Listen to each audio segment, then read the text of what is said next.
Oil Pollution Act, OPA 1990 of USA. The most important aspect is that OPA 90 is not a global convention of IMO like SOLAS, MARPOL, etc. It is a very local law of America, like Merchant Shipping Act 1958 of India. It's only an Indian law applicable within the Indian territory. So therefore, hypothetically, if a ship is not visiting USA, we have got nothing to do with OPA 90. That is something that you have to keep in mind. Now, and another important thing that I want to say is America is not a party to the CLC and the Fund Convention. They have copied everything from CLC and Fund and made it part of their local law through OPA 90. So all the compensation for oil pollution, damage, etc., it is done through OPA 90, not CLC and Fund. And OPA 90, as the title suggests, it was formed in 1990 as a result of the Exxon Valdez incident, which happened on 23rd of March 1989.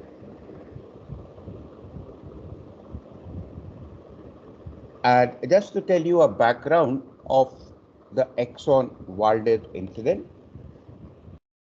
as far as the quantity of oil spilled was 20,000 metric tons, and unfortunately there have been many larger oil spills, but Exxon Valdez, it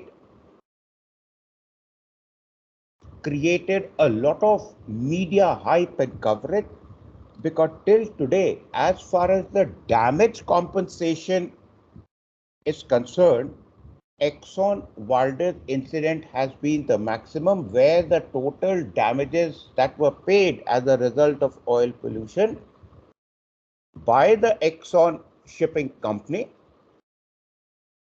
was almost 5 billion US dollars. It was huge. What OPA 90 has to do with basically the national contingency plan for pollution incident, and it is a three-tiered approach. Number one, it is the responsibility of the government to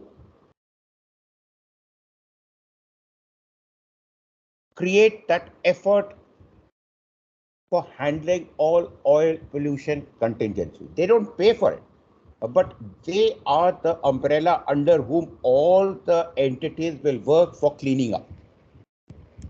Number two, there are local area committees.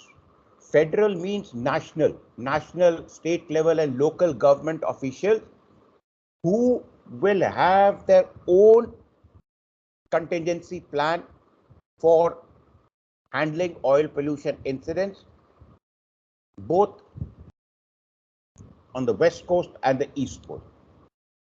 Where you and I come into the picture is the third tier,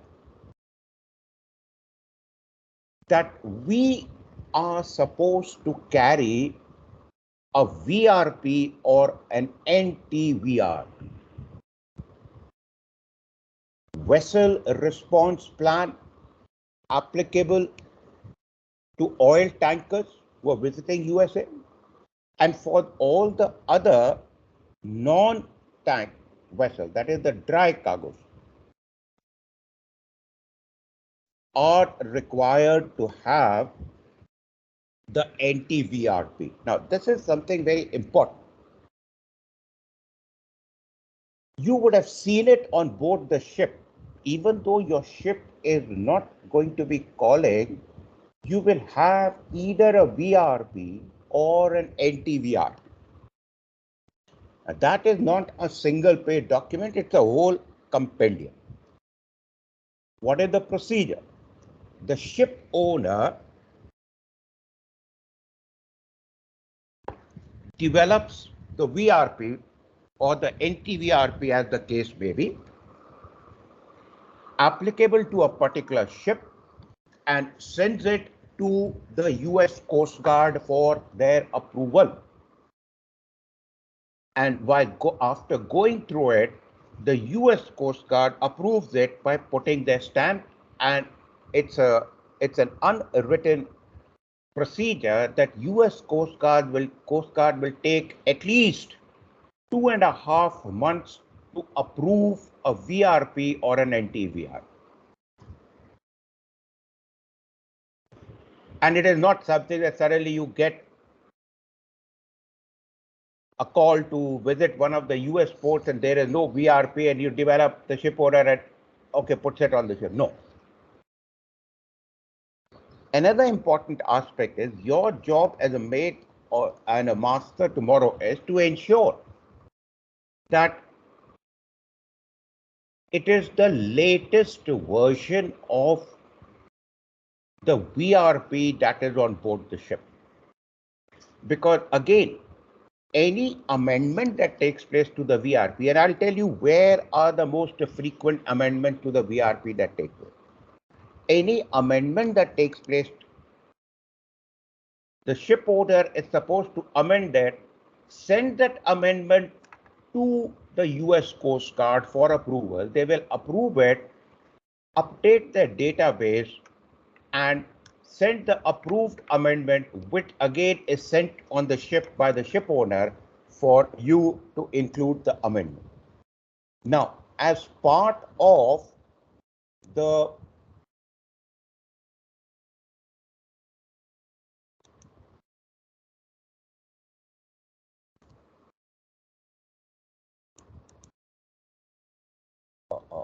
as part of the VRP and the OPA 90 requirement, just give me a second, it is gone in an auto-saving mode.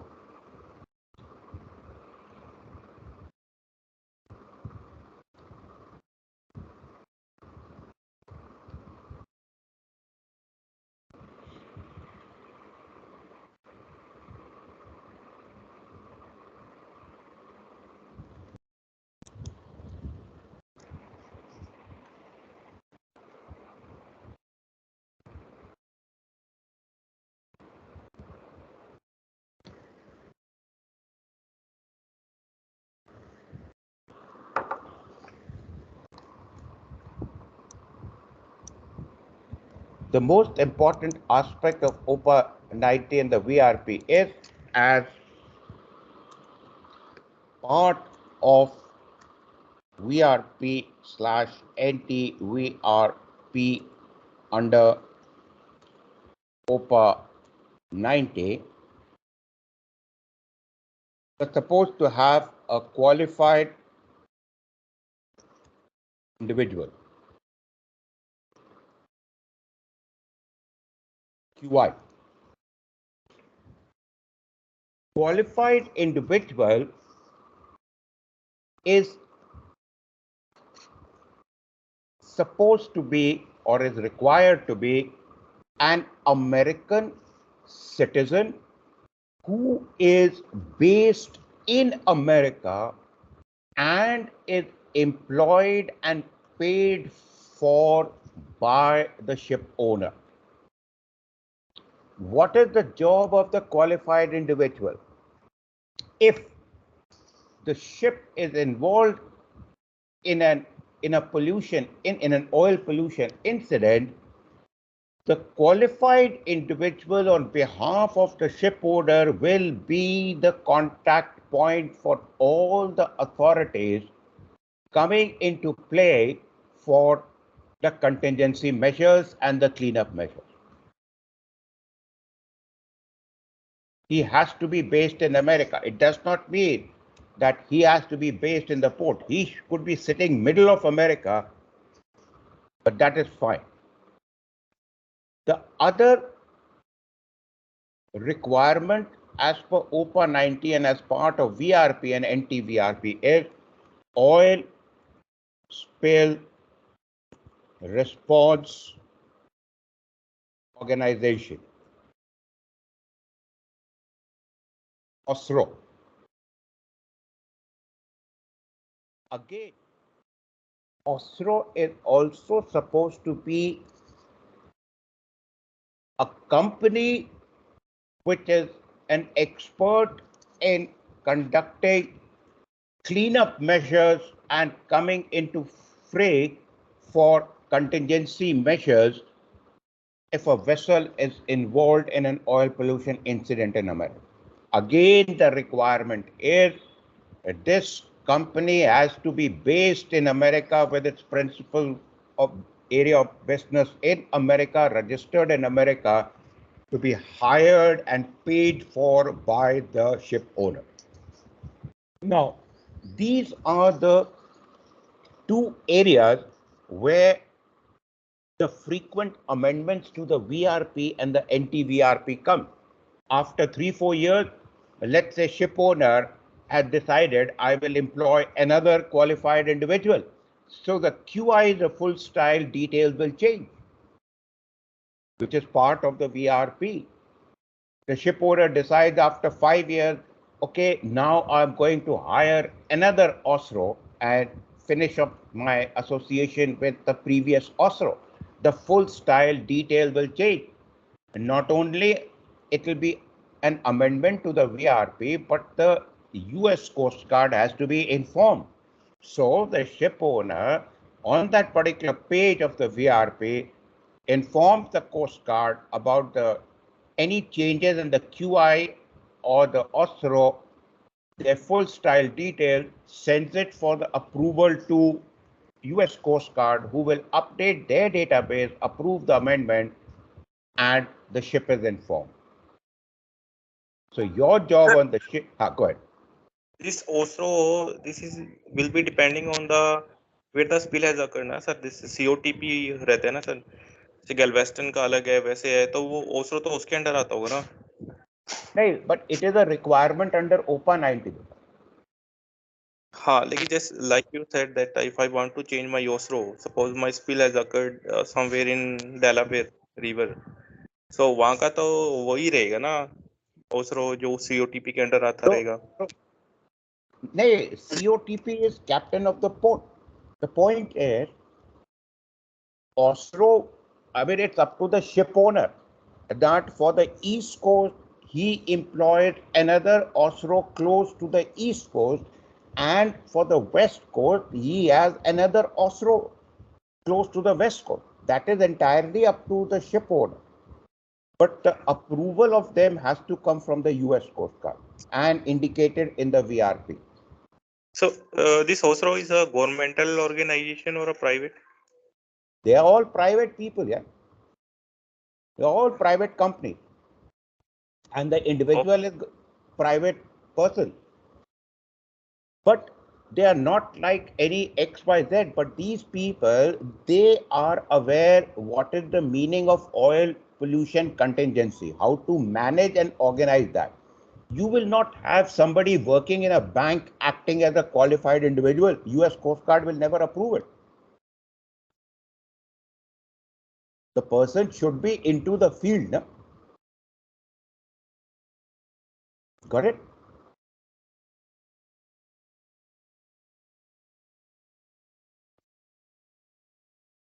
Copied, beta?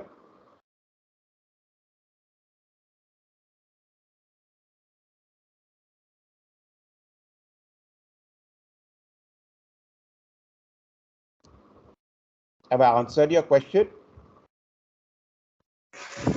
Yes, sir, got it. Okay, great. Now,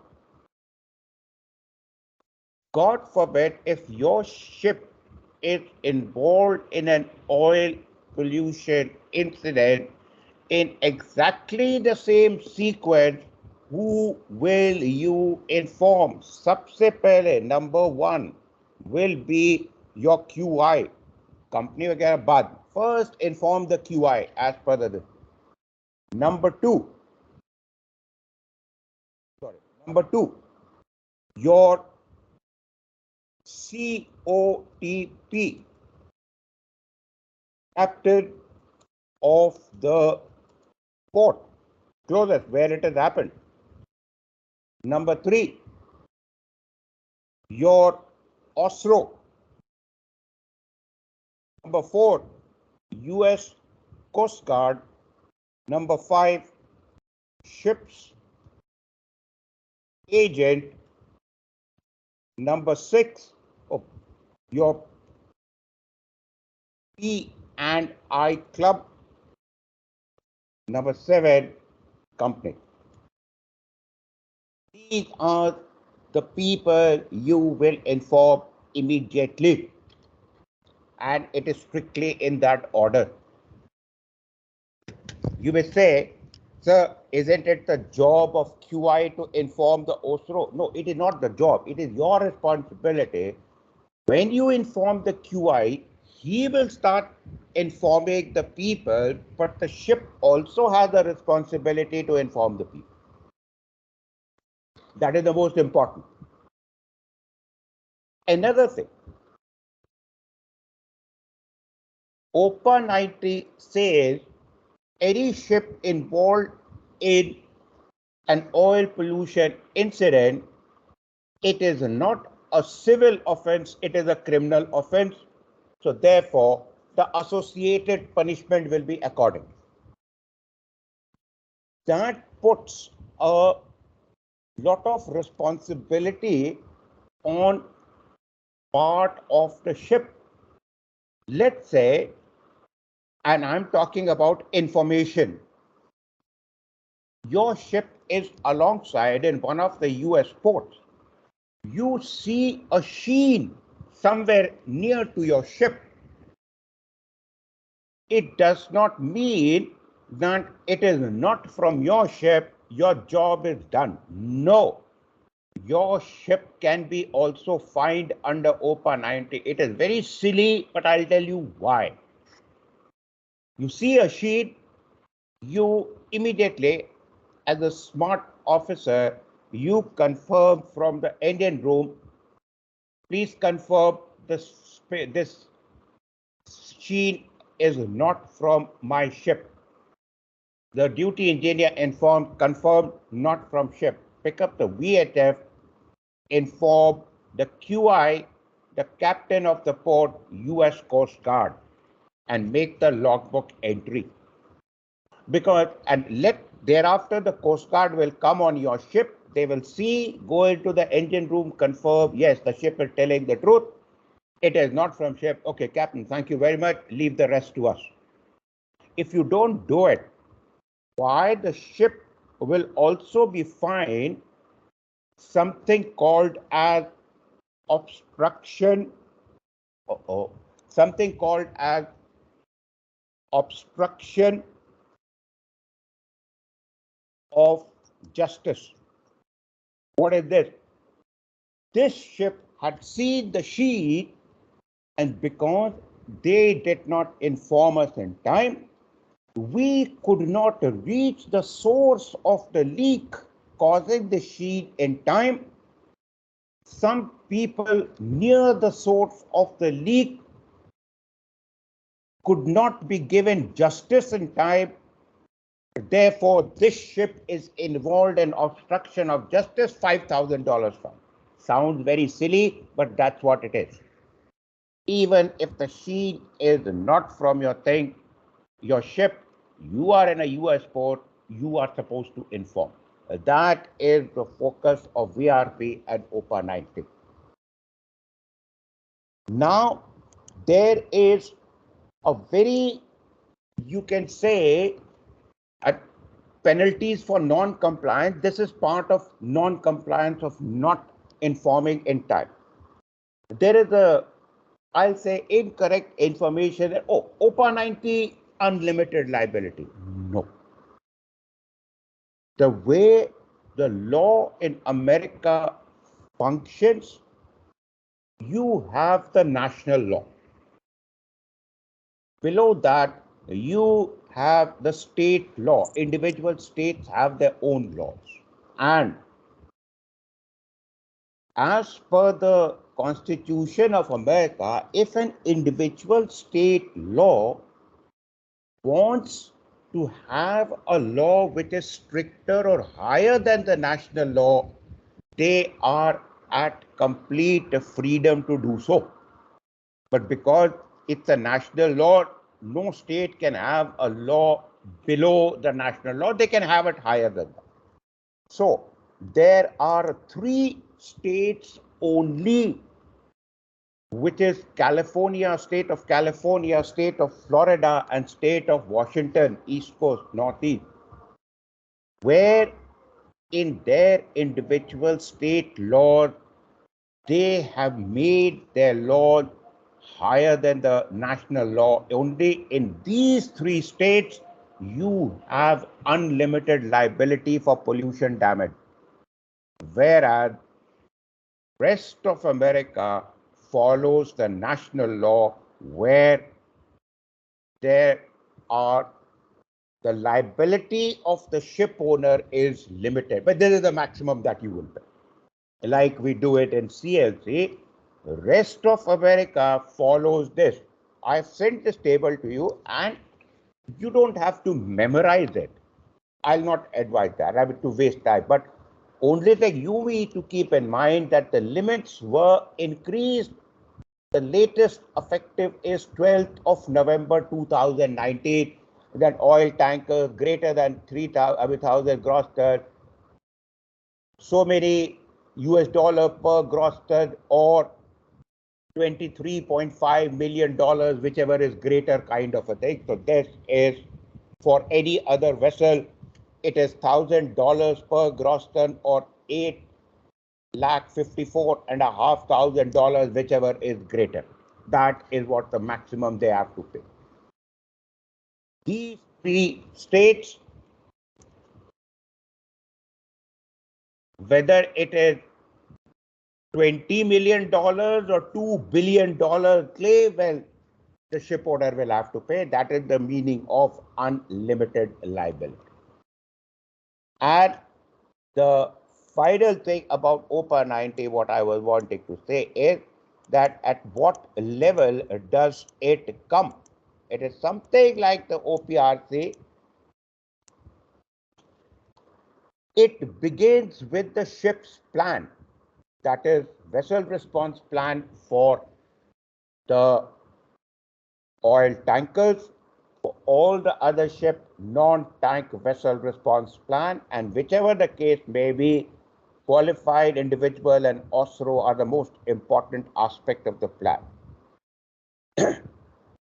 And the ship's plan, the VRP, is based on the guidelines which are given in OPA 90. And OPA 90, therefore, is followed by other entities also, the 3-tier approach also in rest of America, where you and I don't deal with. The next level is that every port in America will develop a plan where the ship's VRP immediately fits into it. That if the oil spill is bigger, where the port authorities have to put in their individual resources also, there is no gap. If the oil spill is bigger than that to be handled by the port, then the state plan gets executed. All of this is part of the state plan. And if the oil spill is big like Exxon Valdez, there you have the National Oil Pollution Plan, which is executed by the President of America. And we know that President of USA is bigger than any rock star. So that's how you can understand the importance of the whole thing. It begins with the VRP on the ship and ends with the President of America for its execution. He picks up the phone and said, okay, National Oil Pollution Contingency Plan in force to be executed now. This is what your OPA 90 is all about.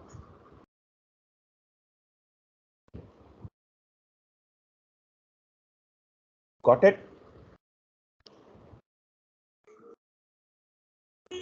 Yes, sir. Okay.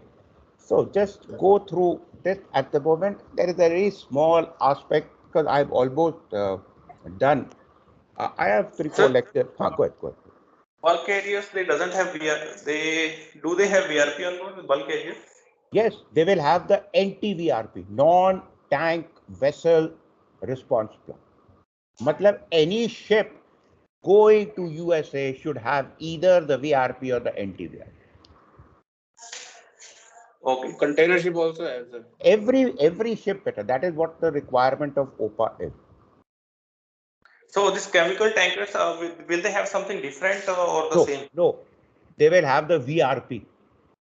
Non-tank vessel means non-tanker. Now, when they say tankers, it includes oil tankers, chemical tankers, product tankers, gas tankers, anything.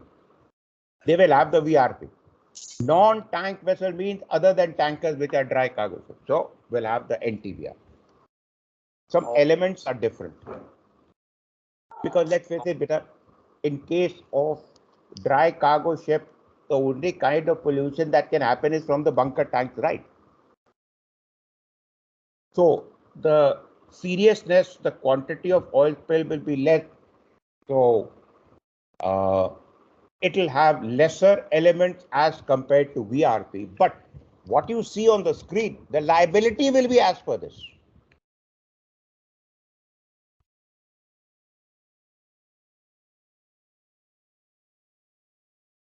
I have written oil tankers because I picked out only that part of it. This is actually, I should be changing it.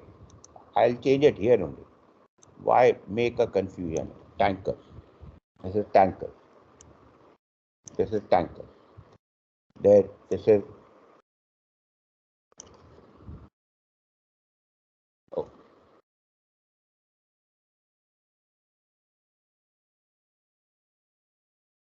Tankers.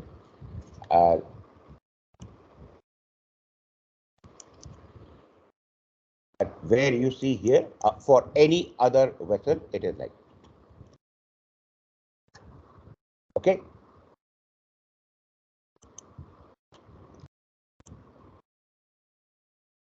No, wait a minute. I made a mistake. That is oil tankers only. For any other vessel, here we are not talking about VRP, but we are talking about liability for pollution damage. Any other vessel will be chemical tankers, product tankers, gas tankers, and dry cargo ships, where they fall under category 5. Their focus is on oil tankers. So I made a mistake here. I suddenly realized the liability of the ship owner is more in this. But when we are talking about the response plans, that it is very clear. Vessel response plan for liquid cargo ships, non-tank vessel, as it says.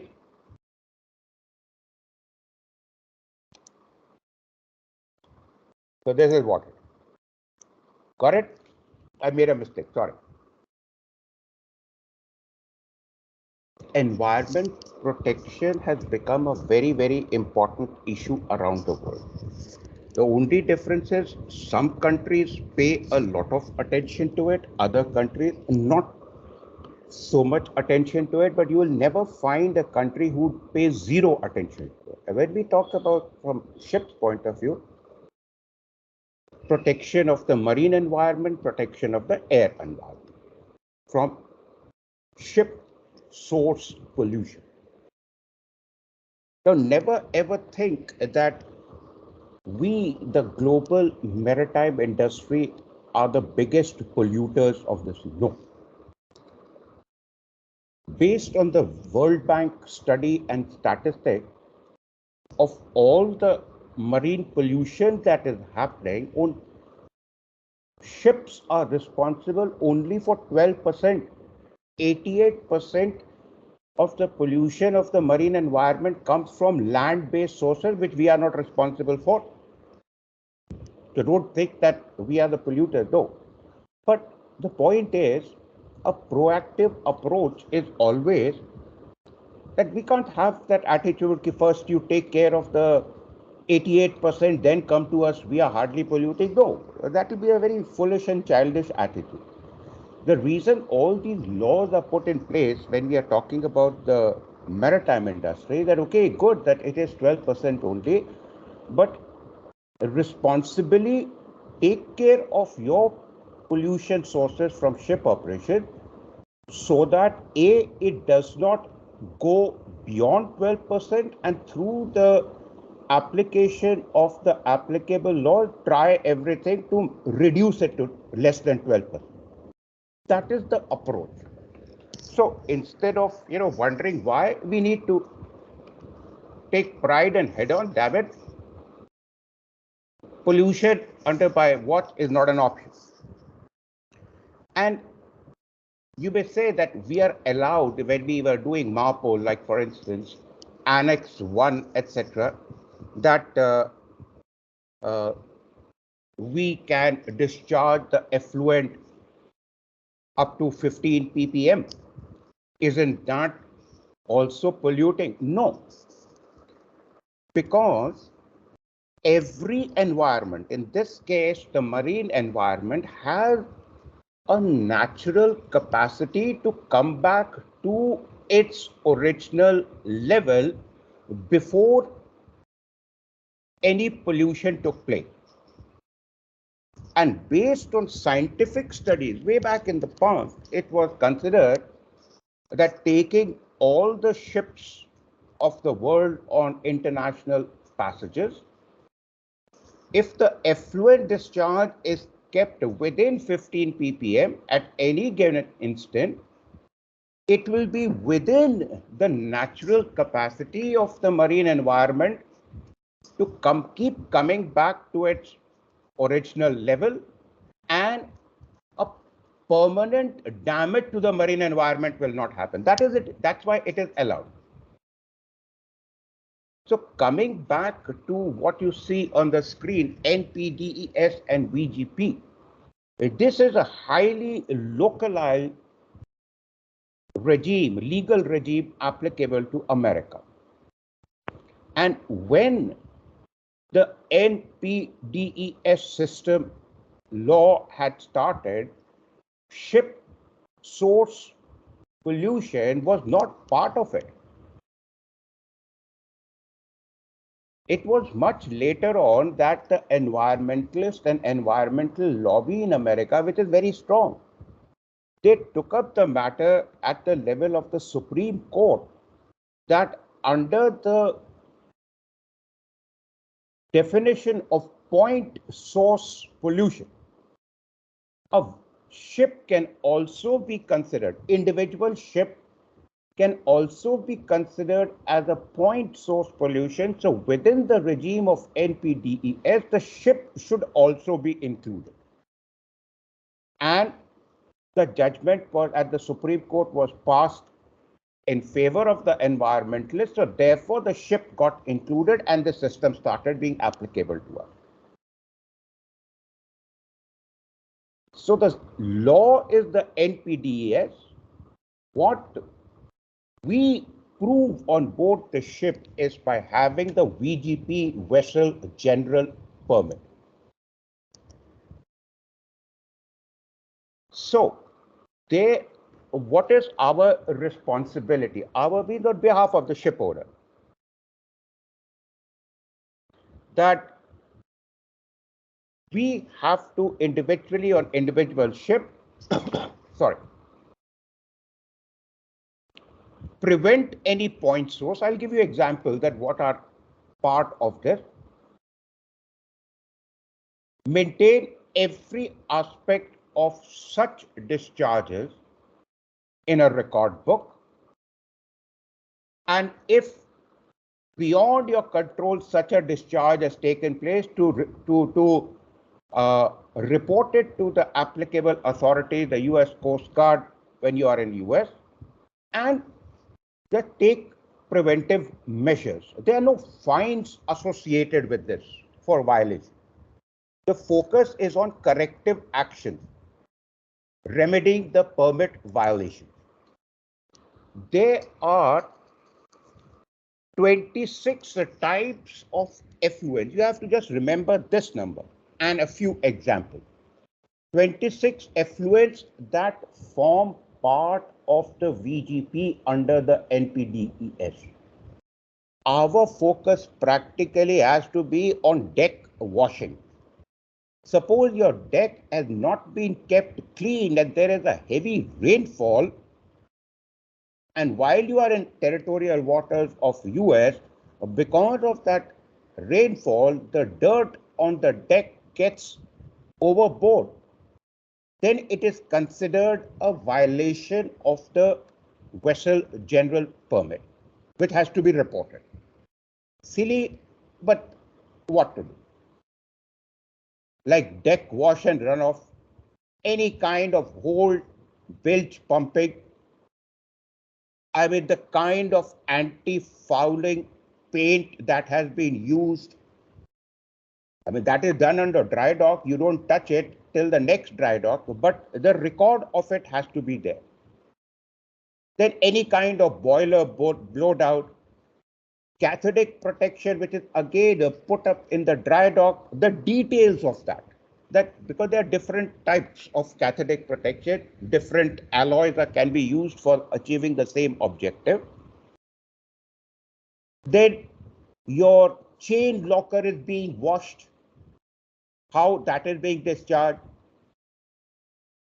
Any other kind of grey water which is from the toilets or bilges, etc. You may say, sir, it is a repetition because that is covered under sewage annex 4 in Mahapur. Yes, they have taken it, everything from there. All these kinds form part of the 26 effluent which are regulated as per the VGP on the ship. You have to be very careful about that as a mate. And the point is, where all of these discharges will be recorded? In your garbage record book. There is no separate record book that has to be maintained to confirm to the authorities that you are meeting the requirements at all times of the VGP issued under the NPD. Like your deck washing, your bulk carrier, hold washing, all that is in your garbage record book.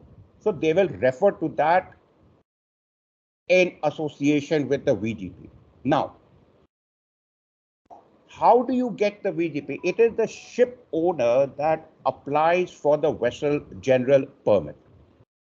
It is applicable to all vessels calling US waters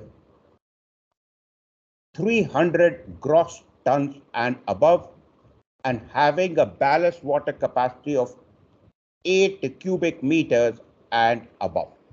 The focus is the main discharges, they come based on the size of the ship and the ballast capacity. So the application is limited to them.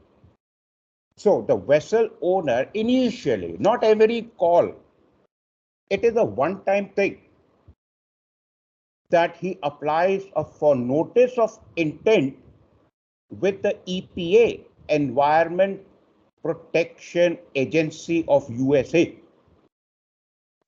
that my ship will be calling US waters during its tenure or life or whatever it is. I'm applying a notice of intent to have a vessel general permit, which applies to the 26 effluents as point source pollution from the ship under the NPDES system. There are hundreds of them, but only these 26 are applicable to the ship.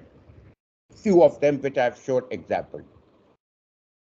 And every time that you visit USA, you don't have to apply for a vessel general permit. It has been applied. It is there with the owner, and both the Environment Protection Agency and the US Coast Guard database is updated that so-and-so vessel with so-and-so IMO number and gross ton sober, this is the ballast capacity, VGP is applicable. That's it. So therefore,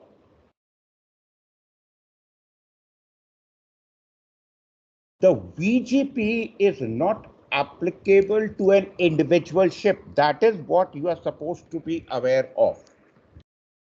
It is applicable to an individual ship owner, and therefore that VGP is applicable to all the ships owned by the ship owner. So what does it bring us down to? VGP is not ship specific, but ship owner specific. Have you followed this part? Yes, yes. So therefore, the original of the VGP is with the ship owner, with the authorities database updated, but you never know which authority may ask that, okay, we'd like to have a look at the AJP, VGP. They also know that it is issued to the owner, it will be there. And NPDES, which is the law, it does not have it documented that the VGP has to be carried on an individual ship. No. So no ship owner to whom the VGP has been issued will not place a copy of the VGP on the ship. He will ensure there are 5 ships or 50 ships, a copy of that is there, so that if any authorities, while the ship is calling US water, they want to say that, okay, do you have a VGP? Yeah, we have a copy of it, the original is with the ship owner. So that's why point number 8 is important. It's a general permit which applies in general to all the ships owned and operated by the particular individual ship owner. Had it been applicable to individual ship, then probably they would have called it as VIP, a vessel individual permit or something or that.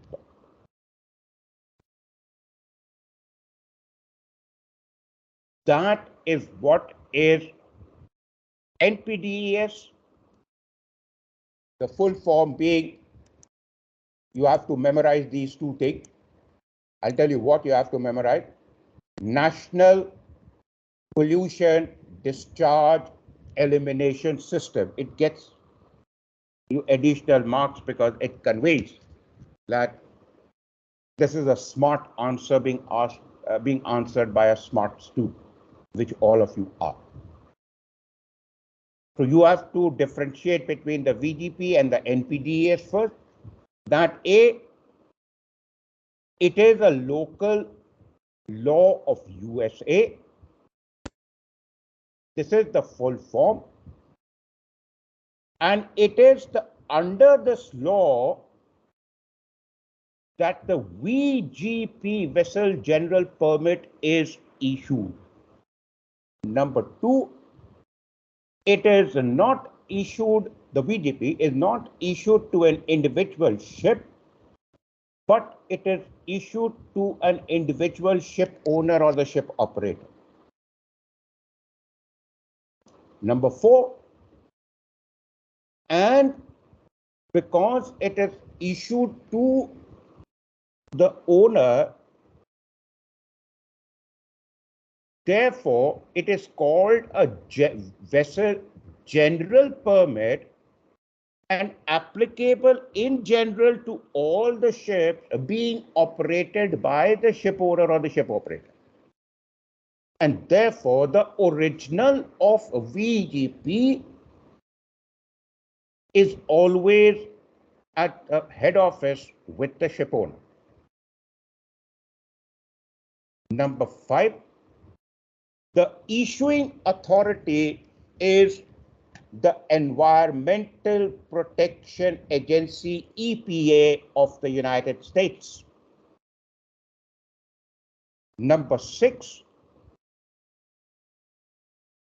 the VGP under the NPDES deals with controlling of effluent discharges from the ship, documented record keeping, And if in error a violation has happened, to report to the authorities, which is EPA and the Coast Guard, and finally take the remedial action of any kind of permitted violation. Point number 7, ship is considered a point source pollution, therefore it comes under the NPDES. And as a point source pollution, there are 26, you have to remember the 26 effluents from the ship which are regulated under the NPDES through the issuance of VGP. Point number 7, issuance of VGP means that these 26 effluent discharge will be done in a controlled manner. The discharge of these 26 effluents will be properly recorded, and the record keeping has to be maintained under the garbage record book in the applicable section. And examples of these 26 effluents includes main deck washing or runoff as a result of rain, hatch cleaning and pumping out of the hold bilges, your coating of the anti-fouling systems, the particular type of cathodic protection used on the ship, your cleaning and discharge of chain locker, any kind of discharge of the gray water, etc. These 5 odd examples you give, you have scored a home run. Point number 8,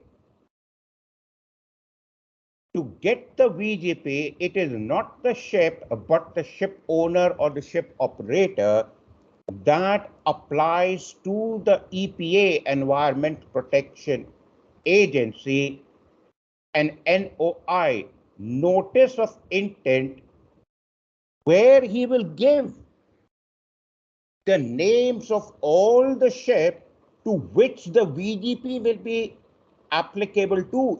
That's why it's called a vessel general permit. And when the ship owner has shared the basic details of all of his ships to whom the VGP will be applicable, the EPA, Environmental Protection Agency, as well as the US Coast Guard, they update their database which ships are having this application of the VGP. And thereafter, the VGP is issued to the ship owner. Point number 9, the last point. Because the database of the EPA as well as the US Coast Guard has been updated, so therefore, under the law of NPDES, it is not mandatory for the ship to carry a copy of the VGP. They will not even ask. But to prevent any kind of discrepancies with the authorities during a vessel's call at any US port or navigating in the territorial water, it is always advisable for the ship owner or the ship operator to ensure a copy of the VGP is always present on board the ships being operated by him, so that when asked by the authorities, the master can present the copy. And the last point, the VGP does not have a period of validity. A new VGP is only issued when there has been a violation of the effluent discharge of any of the 26 effluents, and the particular ship has shown to the authorities during any inspection what remedial actions have been made, the EPA thereafter issues a new VGP, which, if there has been no violation, it continues because it has no period of validity. Any questions, gentlemen? Sir, if owner changes, then will there be a... Absolutely. Very good question. And the answer is absolutely. But after all, why the VGP has to change? Because the focus of the VGP is not the ship, it is the ship owner. अब वही अपने भाई अपने बदल गए तो आपके ship का नया ओनर है तो he has to have the database of EPA and US Coast Guard updated ना कि now this ship is also being operated by me. Then again, very good point that you have brought about. Then again, the EPA will issue a new VGP after updating the database that this is a particular vessel is also being operated by so-and-so ship owner to whom the VGP now is applicable. So if your ship owner changes, as a very smart mate that you are, and which you will make a very smart master tomorrow, immediately contact, okay, we would require a new VGP, which I hope that you have applied the NOI, notice of intent. The owner will be very happy. Yes, we are in the process. This is the communication. Before you call the US port, a copy will be on board. Very good point, 10 on 10. But you have understood the logic that why you will have a new VGP if the ship owner changes. Yes, sir. And let's say a question is asked that your owner is same, but the flag is changed. Will you require to have a new VGP? No, because NPDES focuses on the point source pollution. Point source means the ship. वो flag किसी का भी है पर ship तो वही है. That is number one. The second focus is on the ship owner. वो change नहीं हुआ तो NPDES application finishes there. For a change of flag, you don't require a new VGP.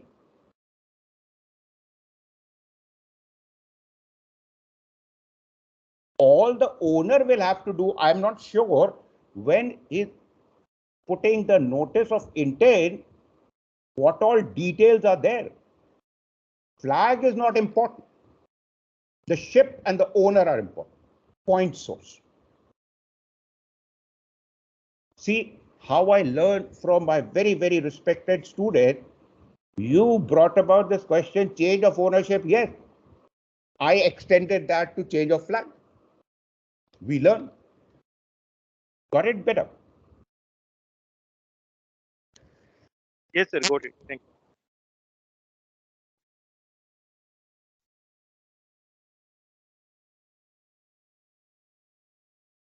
Yes, sir. Got it. Yeah. Thanks, Peter. I'd just like to just check what.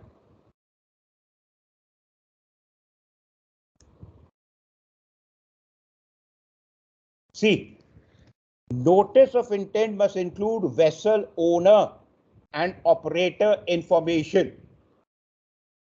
It does not include flag. The change of flag, VGP does not change.